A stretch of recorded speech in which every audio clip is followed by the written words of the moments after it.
Hi all and welcome into this iRacing video. In this video I'm going to be showing you how to set up your field of view correctly.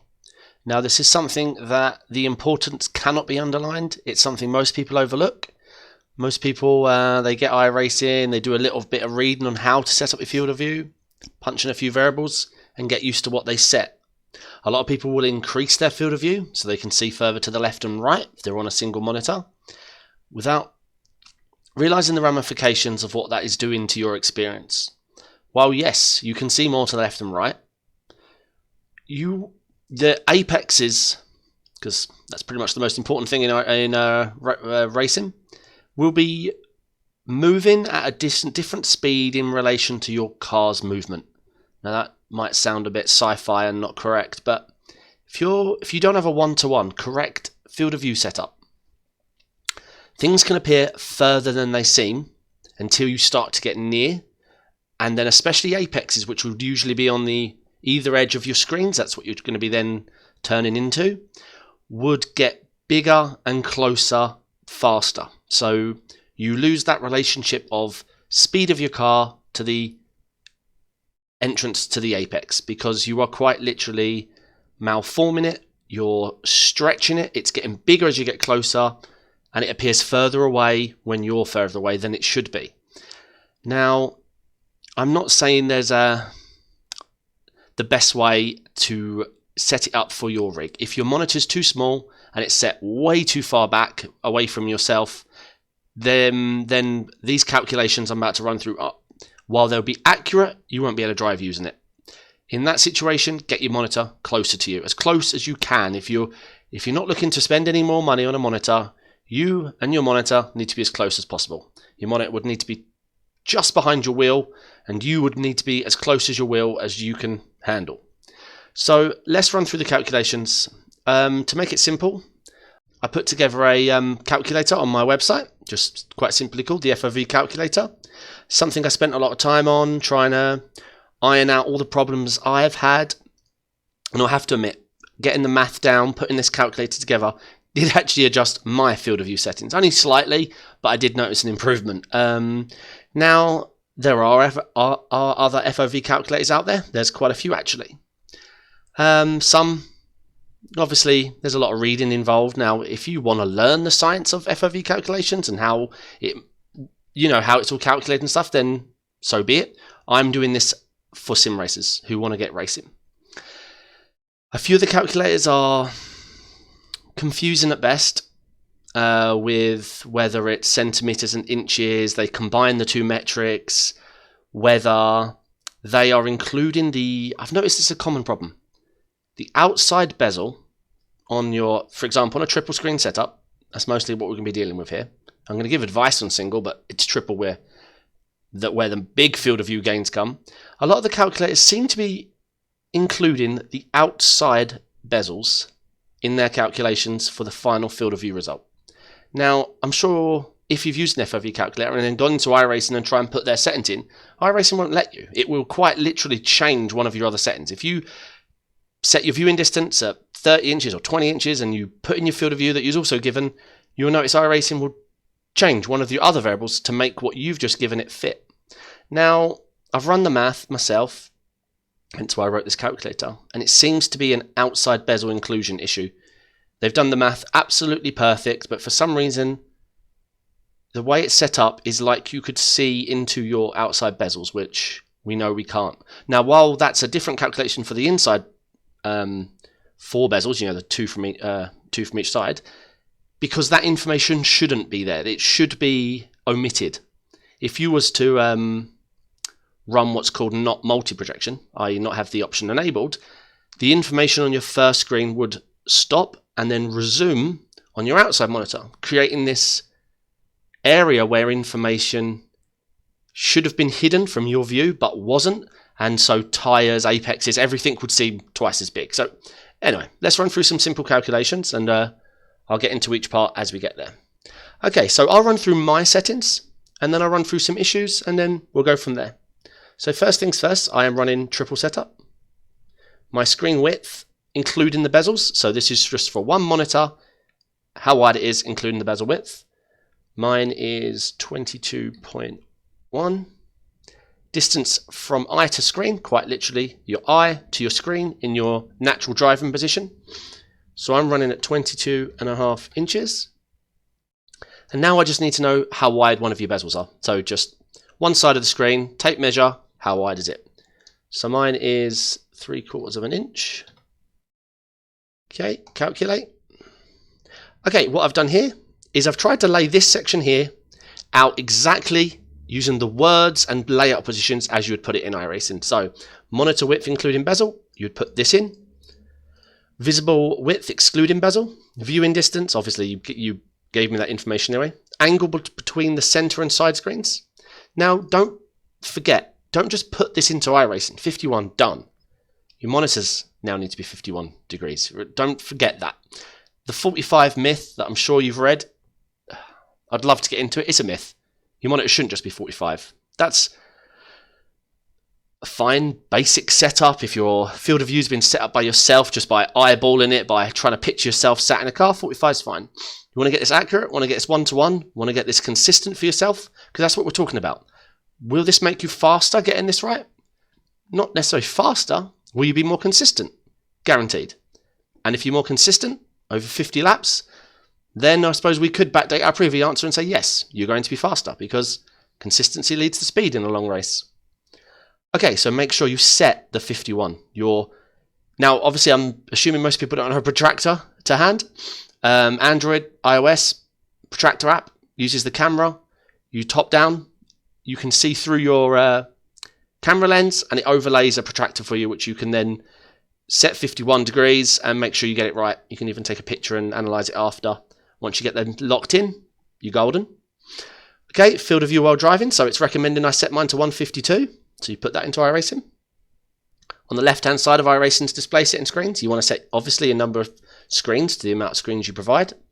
Multi-projection, you're going to go ahead and tick that. If you see any YouTubers or anyone saying about problems they have, multi-projection is the thing you have to make sure you have on if you're running in this windowed multi-projection mode without using any sort of NVIDIA surround or the AMD variant. You want to make sure multi-projection's on. Now, I listed SMP on, I marked it as optional. Really depends to you where your system is strength-wise. So what SMP will do will offload the workload of performing the multi-projection onto the GPU from the CPU. Now, if your GPU is absolutely hitting the high 90% using iRacing and your CPU is not doing a lot because you're not, there's nothing else really running in the background and CPU's fine, then maybe leave SMP off. Obviously, it is advised to have a SMP on, but if you don't have any headroom on your GPU, then I would forgo that. So I run it on. I have plenty of headroom on my GPU. Your GPU is always going to be that little bit more, obviously, more performant than your CPU at tasks like that, especially in the graphical world. Okay, and then iRacing camera settings. But I tell you what, bear with me. We'll jump into iRacing, put these settings in, make sure they're clear, and then we'll carry on. Bear with me 1 second.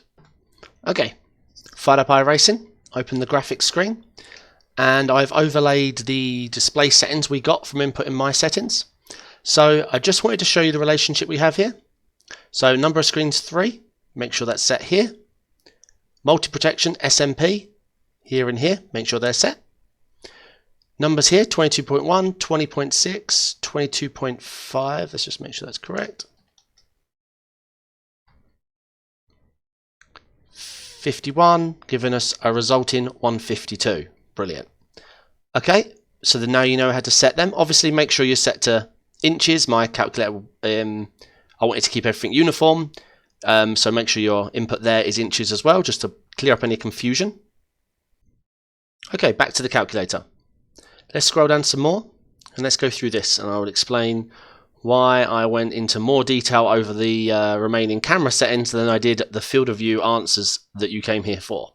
Okay, iRacing camera settings. Once you've set all the settings from above, we need to make sure your now monitor angles not only match the, for example, in my build, 51, but based on the height at your eye level at the monitor, I am a little high on my monitors. You ideally want to be around the mid part just above anyway.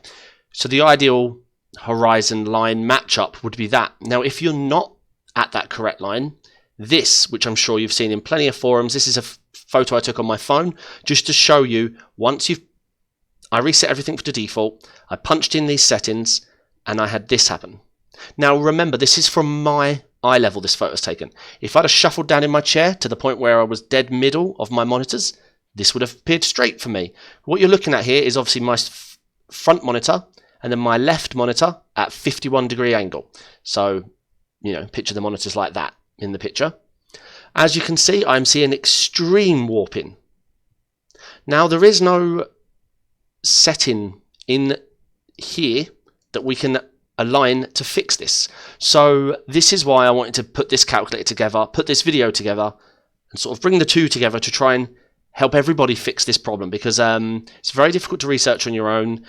There's a lot of reading, and it comes down to your perspective against the monitor anyway, because even if you find somebody's answer, they may have structured it in a way that's for them. I've tried to structure it in a way to help everybody. Done my best anyway. Okay, so as I said, if your eye line's too far off the center, then you will need to adjust what's called the vanish Y.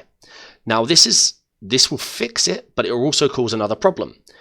Getting it straight and fixing it could mean that your car, for example, in my way of doing it, it meant my driver would be looking down inside the vehicle and I can barely see the road. So I tried to find a really good middle ground that works for everyone. That's my aim here. I could have quite easily got myself up and running and just published out my settings, but I wanted to come up with a way that could help you guys nice and easily. So my best advice, I'm going to talk through it, then we'll go through it in the settings in iRacing again. Get in the car, jump straight back out again. I know it sounds counterproductive, but what that gives you is the ability to replay yourself inside the cockpit. Pause it once you're out the car, Control F12 and bring up the camera tools, making sure you're on the cockpit cam. You know where you choose far chase, near chase, TV mode 1, TV mode 2. Make sure you're on cockpit. Okay, once you're in there, the vanish Y variable here, adjust it with something in line. So I used this, the red and white bollard here. Adjust your vanish Y until that appears straight. Even if the bollard ends, for example, when I'd got mine working, the bollard appeared up here. That's how high off my horizon it appeared. But that's fine. We just need to know that number. So what my documentation says is once you've adjusted the vanish Y and everything across your monitors looks nice and straight to your eye, remember, make sure you're sat in the driving position how you would normally drive with your seat settings correct, because otherwise this isn't useful. Okay, find the vanish Y that works. Then half the number and set that. Now, bear with me, because obviously you've just got it working and I'm asking you to change it. So if you set the vanish Y to 36, negative 36 is what I set. Half the number. That half number we now need to apply to the driver's head rotation, but by timesing it by 0.3. Because what I found is for every 1 point of vanish eye that you drop or gain, 0.3 on the driver's orient P here, the rotation that he looks down or up, the driver head, 0.3 and 1 unit on the vanish eye seem to match up pretty darn close. So the reason I half it is because I want to not just find your vanish eye complete and have you struggle with how you set yourself up in the car. I half the number, take that half number, times it by 0.3 and apply that into your orient P. What that's going to do is get you bang on to the vanish eye variable you had when you had the doubled number, but your driver will be looking nice and flat down the road. So I went from this to it being very, very warped to this.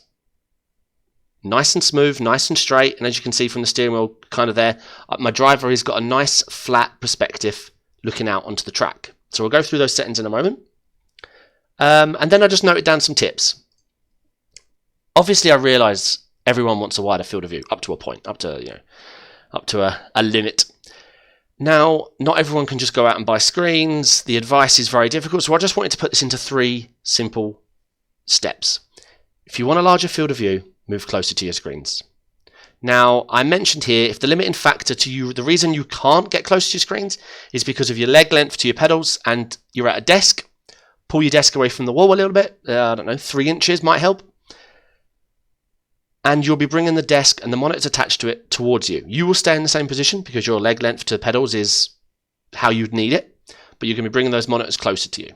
Obviously, another easier way is quite literally move them forward from your desk. You want to get them as close to your wheel as possible. That's the aim. Yeah, so point 2, move your screens closer.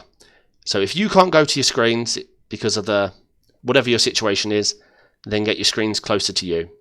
Otherwise, I'm afraid there isn't a way around it. You would need to get bigger monitors. So I've recommended here 27. Ideally, you would want to go a bit bigger, but best bang for your buck, triple 27s, you're not going to be upset about. I mentioned 1 to 5 millisecond response time. Aim for 1. If you miss, 5's fine. 144 hertz refresh. Now, it sounds fancy, but if you haven't got the GPU and the equipment to push that many hertz in iRacing, then buying the monitors has no gains. Remember, your GPU, 144 hertz monitor doesn't make things smoother. Being able to push 144 on a 144 monitor makes it smooth. If your iRacing's limiting out somewhere between 60 and 70 and you go buy a 144 hertz monitors, 3 of them, nothing changes. Right, you might see 10 to 15 more frames, which is very insignificant, but I'm just trying to help the general person out here. I don't know everybody's unique setup, so I'm just trying to give the best advice. Now, let me jump into iRacing and we'll go through the settings regarding the camera cockpit together, and I'll try and show you best I can. Okay, here we are back in the Skippy. Okay, like I suggested, head out to track, jump straight back out again, pause it, make sure we're in the Skippy. If you have to skip a lap back or whatever you have to do to get yourself in the Skippy, make sure cockpit's selected, Control F12. Now, I loaded all my default details before I fixed the warping issue, so at the moment you're not going to be able to see on the screen, but my side monitor is having a slight warping issue. The exact same from the photos I uploaded on the webpage. Okay, so what I do here is I grab my Vanish Y and I drag it until my left and right monitors look good. Another way of doing this, let me put that back. You can actually drive to a position, hold on, that might help you best judge the warping. So for me at Zandvoort, there's a nice, that bollard and wall you saw. Okay, brilliant. Now we get out the car. Pause it. Get to that point in the video. Okay, perfect. Stay in the cockpit. Control F12, and I can do it that way. Now, another way you could do it, if you wanted to stay in the car, drive to this position, you can use Shift and the square braces on your keyboard to change your Vanish Y. The square braces on their own would change your field of view, but the Shift square braces would change your Vanish Y. But this is fine. So as you can see, it doesn't look like it's doing a lot apart from what looks like moving my head up and down. But this isn't my head. This is the horizon of the sim. So if I change mine to straight, which is...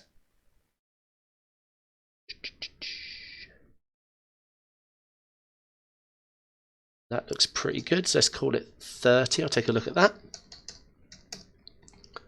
Minus 30 looks pretty straight to me. As you can see, you wouldn't want to drive like this. Even on a single screen, you can see the problem. I'd be looking down at the road, I'm looking inside the cab, something's not right. So we just take, bear with me, we take 30, divide by 2, that's 15. So we set that now, rather than 30, to 15, which has left it slightly warped on mine, but this is where we apply the driver head change. 15 times 0.3, we want negative. Remember, I'm currently running a negative varnish, so we want to head that direction with the driver head. Negative 4.5. Now we're looking nice and straight. Plus on my left and right monitors, I have a nice horizon line. So let's head out in the skip and check that's looking nice and straight.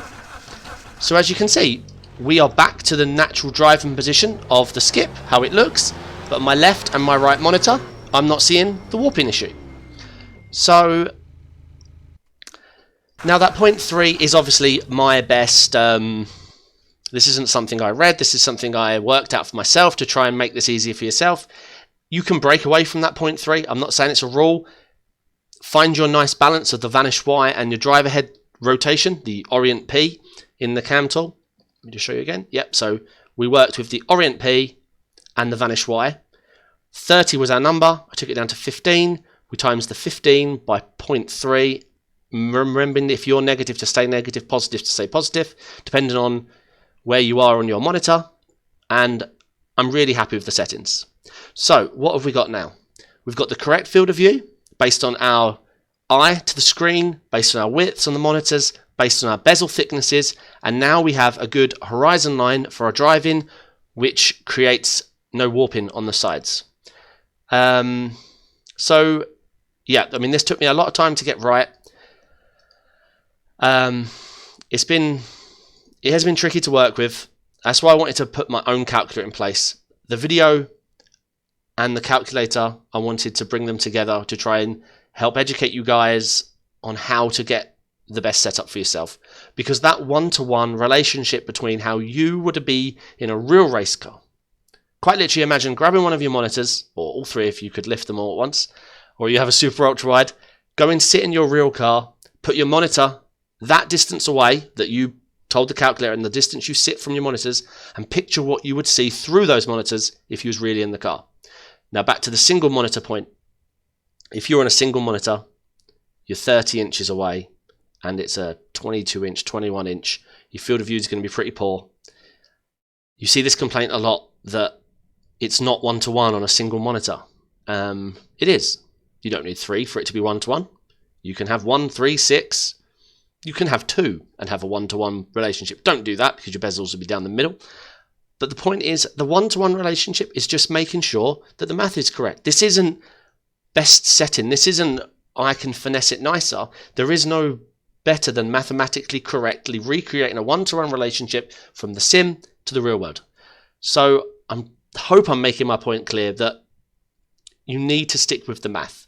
The best way to massage the math your direction is to bring the monitors closer to you, bigger monitors, or get closer to your monitors. VR. If you've never put on a VR headset, the field of view is insane, and people, will tell you it's the best driving experience. Well, what have we learned? Screen size and distance from your eye. Okay, the screen size on an Oculus Rift, I'm not sure how big they are. Well, I've got one, but I've never measured it. But it's not so big. So why? Why is the field of view so huge? Distance to eye. It's half an inch from your eye. So if you picture putting that in getting a screen and putting that in your real car and holding that up to your eye, you can see your wing mirrors, you can see a lot. And that is because of how close it is to your eye. That one-to-one relationship. So VR is, don't get me wrong, I'm not bashing VR, but I just want to clear up the confusions, the misconceptions. There's a lot of people who run 45 degree monitors because they've heard that's what you run. Now, if your field of view brings you at 45, 45 is the one. Mine brings me at 51, I believe, so I run 51. If I was to move my screens closer, I might get to the point where I have to almost have my monitors horizontal. You're recreating a one-to-one relationship. Anyway, I have gone on and on and on. I'm just trying to make my point clear. I want to explain how important it is. Consistency makes you faster, so I don't want any of you to miss out. You do not want your apexes malforming depending on how far they are from the center point of your screen. I hope that helps. Any questions, drop in the comments. I will reply. Find any problems with the website, hit me up. I will get back to you and we'll look to make this better. That's the aim. I want to add other sims. Once I'm down with iRacing and I'm happy, I'll update this calculator to include a set course or R Factor, Ultima Blister, Race Room, Project Cars, you name it. I will. So thank you for watching. If you like, I need you guys to share this. I've never asked you to share it before. Share on Twitter, share on Facebook, share on Reddit. I'd love to get this information out there. I would like the feedback as well. I always want to hear back. I always want to make this better. If I can put more examples on there or an FAQ of people who maybe something I'm not thinking about, that a question that would really help someone make their experience better, then I'll put an FAQ on there. I'm going to keep the calculator free. I will link to it down in the description. But if you want to subscribe. Coming soon is another how-to video. We're going to be looking at how to set up triple screens. Not just the field of view, obviously this is that, but how in the iRacing settings and the config files to make sure you've got the right settings down for your triple screens. All right, guys, thank you very much. And as usual, I'll catch you in the next one. Thank you.